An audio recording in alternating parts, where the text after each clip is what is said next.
In a surprising development just after the holiday season, the White House press briefing room is about to see a major change.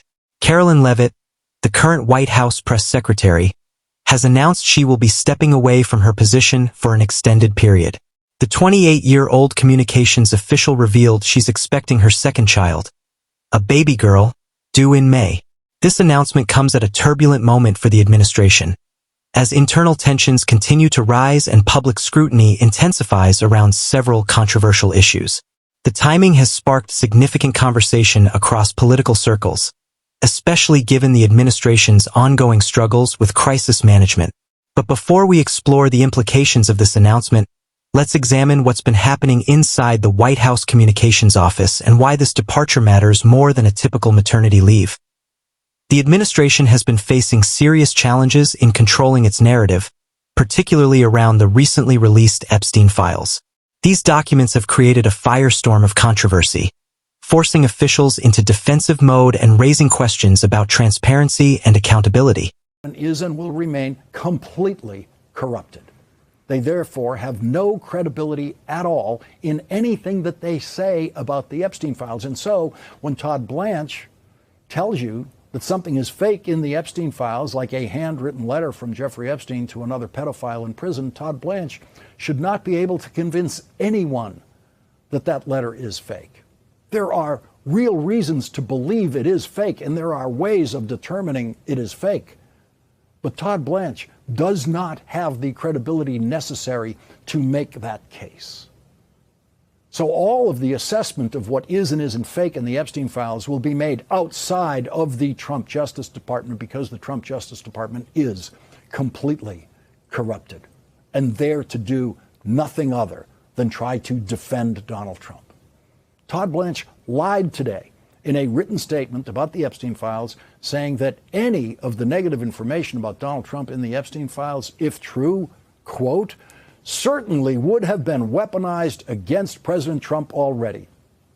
That is a lie. That is Todd Blanche pretending that the Biden Justice Department or the Obama Justice Department were corrupt like the Trump Justice Department. The Epstein files contains a claim by Jeffrey Epstein's brother that he believes, without evidence, that Donald Trump had Jeffrey Epstein killed in prison. The brother offers no evidence of that. There is no evidence of that. And that claim existed in the Epstein files during the Biden presidency. And no one in Merrick Garland's Justice Department ever dreamed of releasing that information. No one weaponized that unfounded claim by Jeffrey Epstein's brother. Since Todd Blanche works in a completely corrupted Justice Department, he knows what he would have done with statements like that about an enemy of Donald Trump's. Marjorie Taylor Greene has seen enough.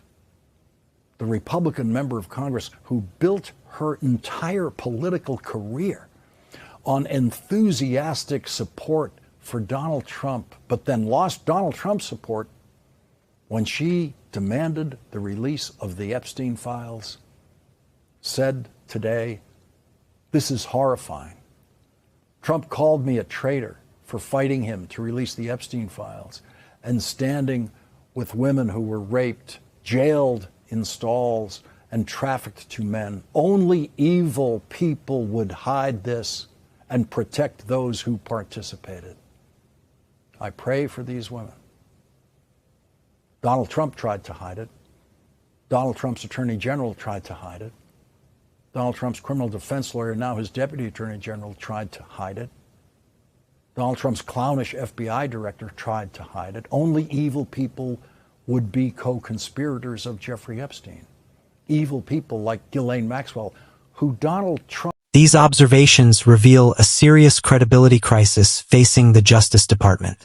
The accusations of corruption and selective information control have become impossible to ignore, even for some of the president's most loyal congressional supporters. And a notable turn of events, Representative Marjorie Taylor Greene, long considered one of the administration's strongest supporters in Congress, has publicly broken with the president over his handling of the Epstein documents.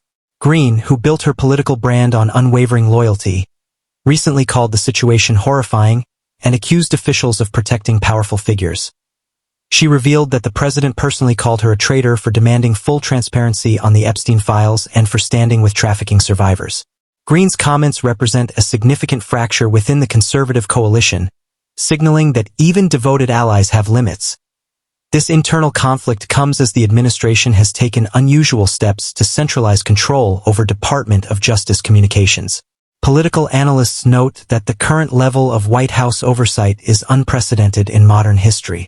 The principle of DOJ independence, long considered essential to American democracy, appears to be weakening. Attorney General Pam Bondi's office has essentially become an extension of White House communications, with figures like Stephen Chung, Carolyn Leavitt, and Stephen Miller reportedly coordinating messaging on sensitive matters. This represents a significant departure from established norms designed to prevent political interference. Which brings us back to Leavitt's announcement and what it means for managing these ongoing challenges. Speaking to Fox News Digital, Leavitt expressed excitement about expanding her family. She and her husband Nick already have a son named Nico, born in July 2024. Now, just months into her demanding role as the youngest White House press secretary in American history, she's preparing for their daughter's arrival. In her statement, Leavitt shared personal reflections on motherhood, calling it the closest thing to heaven on earth. The announcement was framed in deeply personal terms, emphasizing family values. However, the timing has sparked debate about consistency between stated values and actual choices within conservative political circles. Many commentators have pointed out an apparent contradiction. The conservative movement has long promoted a traditional vision where mothers prioritize staying home with children. Prominent voices have built platforms advocating that women should focus on motherhood rather than demanding careers. Yet here we have one of the administration's most visible women choosing to maintain her position in one of the highest pressure jobs in politics while raising 2 children under age 2. The contrast between messaging directed at average American women and choices available to elite political figures has not gone unnoticed. Conservative influencers have repeatedly emphasized that women's primary calling should be domestic, not professional. They argue that modern feminism has led women astray by encouraging career ambition. Yet these same voices celebrate women like Leavitt and others who maintain prominent careers while raising young children. This apparent double standard extends beyond individual choices to policy outcomes. While Leavitt will presumably have access to quality childcare and workplace flexibility, the administration has proposed no meaningful policies to extend similar support to working families nationwide. Recent data shows childcare costs have continued to rise dramatically, now consuming more than 20% of median household income in many areas. For young families, having children has become increasingly difficult without significant financial resources or family support. The administration that claims to be pro-family has offered no substantial legislation to address the childcare crisis, no expansion of parental leave, and no tax relief designed to help working parents. Meanwhile, administration officials enjoy comprehensive benefits packages that shield them from economic realities facing ordinary Americans. As of late 2024, the average cost of infant care in the United States now exceeds $15,000 annually. For many families, this represents nearly half of their take-home pay. The practical difficulty of affording children while maintaining middle-class stability has created what experts call a fertility crisis, with birth rates continuing their decline. Rather than addressing these structural barriers, political leaders continue to promote cultural messaging that places responsibility entirely on individual choices, ignoring the economic conditions that limit those choices. The pattern repeats across the conservative media landscape.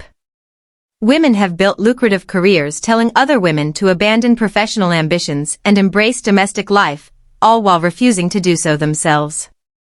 They advocate for limitations on women's choices while exercising maximum freedom in their own lives. This creates a two-tiered system where elite conservative women enjoy all the benefits of modern careers, financial independence, public platforms, and professional fulfillment, while actively working to deny those same opportunities to women without their resources and connections.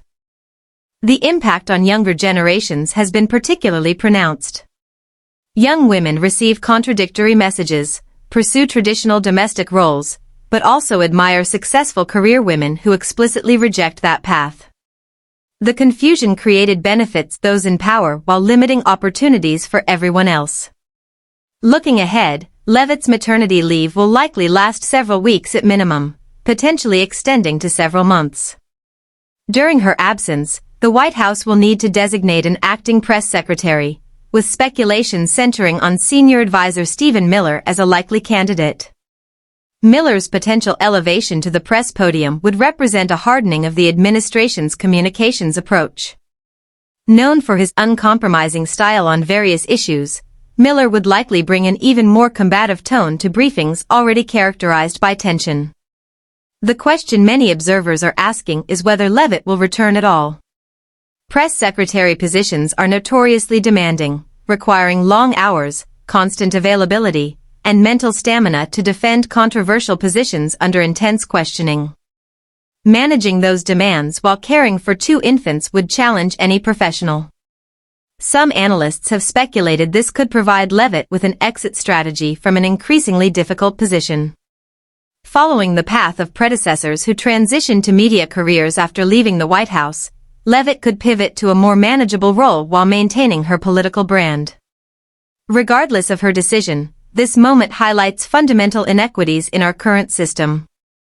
Leavitt will have genuine choices about her future, whether to return to one of Washington's most demanding jobs, negotiate a different arrangement, or transition to another role entirely. She'll make these choices with financial security and professional options. Most American women have no such luxury. They face impossible choices between careers they need for survival and family responsibilities they cannot afford to manage. They hear political leaders praise motherhood while offering no material support for raising children. They watch elite women enjoy freedoms and resources that remain out of reach. This is the real story behind Leavitt's announcement, not just one woman's pregnancy, but a system that rewards the powerful while abandoning everyone else. It's a government that celebrates family values in rhetoric while making family formation harder through policy. It's leadership by those disconnected from the struggles of ordinary Americans. The consequences extend far beyond any single family or political figure. They shape the reality of millions trying to build stable lives in an uncertain economy. They determine whether the next generation will have opportunities equal to their parents. They define what kind of country we're becoming. As this story continues to develop, one thing remains clear: the gap between what political leaders say and what they do has never been wider. The disconnect between the values they preach and the lives they lead grows more obvious. And the American people are watching, judging, and remembering every single moment.